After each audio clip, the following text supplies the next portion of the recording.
Hi mini vlog பார்க்கலாமா? So வெயில் பார்த்தீங்கன்னா செம்மையாக வெளுத்து வாங்குதுங்க. இப்போ எடுக்கிற வீடியோ வந்து நைட்டில் தான் எடுக்கிறேன். ஸோ நார்மலாகவே சொல்கிறேன். அதனால் வந்து பாடியை முடிஞ்ச அளவுக்கு கூலாக வச்சுக்கோங்க. ஸோ வந்து நைட் நாங்கள் சாப்பாடு சாப்பிட்றதுக்காக தான் தயிர் வாங்கிறதுக்காக வந்திருந்தோம்.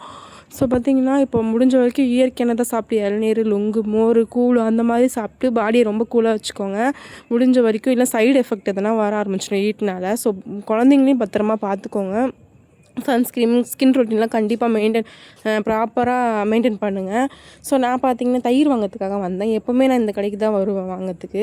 ஸோ நான் என்னுடைய உடம்புல வந்து என் ஃபேஸில் வந்து ஒரு டிஃப்ரெண்ட் தெரியும். என்னென்னு பார்த்தீங்கன்னா கண்ணாடி போட்டிருக்கேன். ஸோ ஆக்சுவலாக அந்த கடைக்கு போய் நான் அந்த கண்ணாடி வாங்கி போட்டேன். இது எப்படி இருக்குன்னு சொல்லுங்கள். ஃபோட்டோவில் பார்த்துருப்பீங்களா? அந்த கண்ணாடி வந்து போட்டு பார்த்தேன். சூப்பராக இருந்துச்சு. ஆனால் அது நான் வாங்கலை, நான் வேறு தான் வாங்கியிருக்கேன்.